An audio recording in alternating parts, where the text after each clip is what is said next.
60 लाख हेक्टरचं नुकसान हे झाल्याचा प्राथमिक अंदाज आहे। यापैकी पहिल्या टप्प्यातलं जे काही नुकसान होतं ऑगस्ट पर्यंतचं, त्याकरता 2215 कोटी रुपये हे राज्य सरकारने वितरित करणं चालू केलेलं आहे।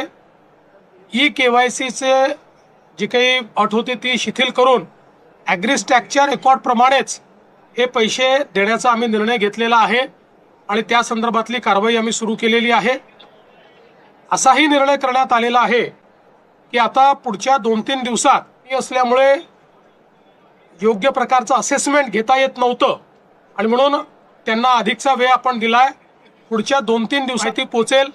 त्यानंतर शेतकऱ्यांना करावयाची मदत असेल, जी खरडून गेलेली जमीन आहे त्याच्याकरता करायची मदत असेल, विहिरींच्या संदर्भात करायची मदत असेल, घरांच्या संदर्भातली मदत असेल, तातडीची मदत जी आपण सुरू केली आहे त्या संदर्भातले निर्णय असतील, वेगवेगळ्या प्रकारे ज्या ज्या प्रकारचं नुकसान झालेलं आहे त्या सगळ्या नुकसानाच्या संदर्भात एक कॉम्प्रिहेन्सिव्ह पॉलिसी तयार करून आणि ही सगळी जी काही मदत आम्ही करणार आहोत ही पुढच्या आठवड्यामध्ये त्या संदर्भातली घोषणा आम्ही करू आणि शक्यतोवर आमचा प्रयत्न आहे की सगळी मदत ही शेतकऱ्यांना दिवाळीपूर्वी त्यांच्या खात्यामध्ये मिळाली पाहिजे, अशा प्रकारचा प्रयत्न आम्ही करणार आहोत। तसाच निर्णय मंत्रिमंडळाने घेतलाय।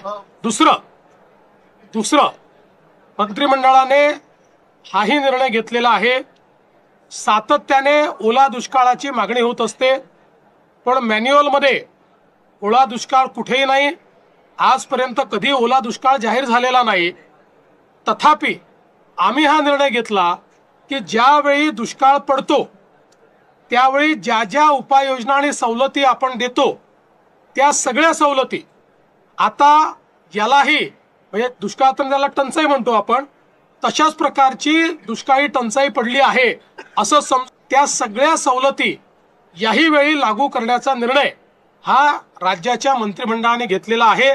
त्यामुळे जी काही मागणी होती की त्यावेळच्या सवलती लागू झाल्या पाहिजेत किंवा ओला दुष्काळ जाहीर करायचा अर्थच तो असतो की त्या सवलती लागू करा, तशा सगळ्या सवलती या लागू करण्याचा निर्णय हा राज्याच्या मंत्रिमंडळाने घेतलेला आहे।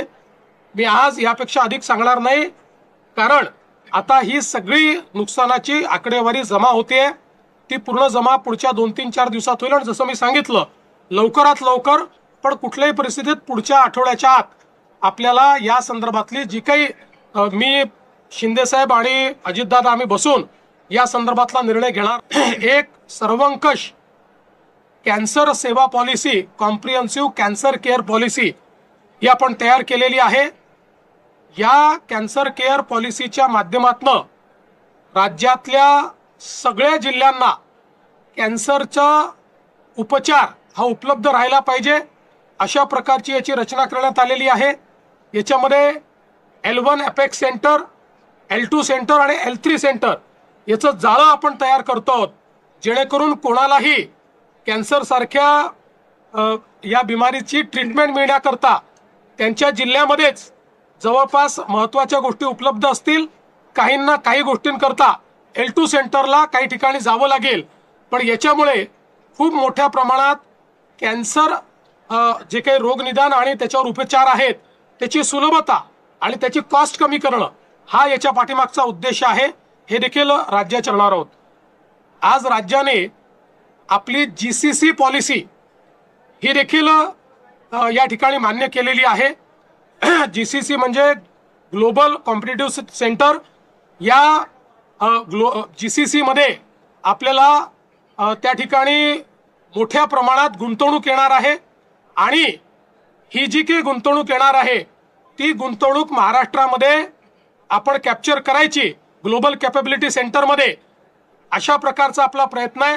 हे ग्लोबल कॅपेबिलिटी सेंटर मोठ्या प्रमाणात रोजगार देणारे सेंटर आहेत। ज्या प्रकारे मागच्या काळामध्ये BPOंनी आपल्याला खूप मोठ्या प्रमाणात रोजगार दिला, तसंच आता हे ग्लोबल कॅपेबिलिटी सेंटर्स GCC रोजगार देणारे आहेत। एक अपेक्षा अशी आहे की पुढच्या काळामध्ये आपल्या देशामध्ये जगातनं 5000 GCC येणार आहेत आणि हा सगळा जो GCCचा रिव्होल्यूशन आहे हा महाराष्ट्रात कॅप्चर करण्याकरता ही पॉलिसी आपण तयार केली आहे. आपल्याला अपेक्षित आहे की या पॉलिसीमुळे किमान जवळपास 2 टप्प्यांमध्ये 5 लाखापेक्षा जास्त रोजगार हे निर्मित होतील आणि मोठ्या प्रमाणात गुंतवणूक येऊन आपल्याला टॅक्सच्या रूपाने देखील हजारो कोटी रुपये यातनं प्राप्त होतील. आणि म्हणून अशा प्रकारची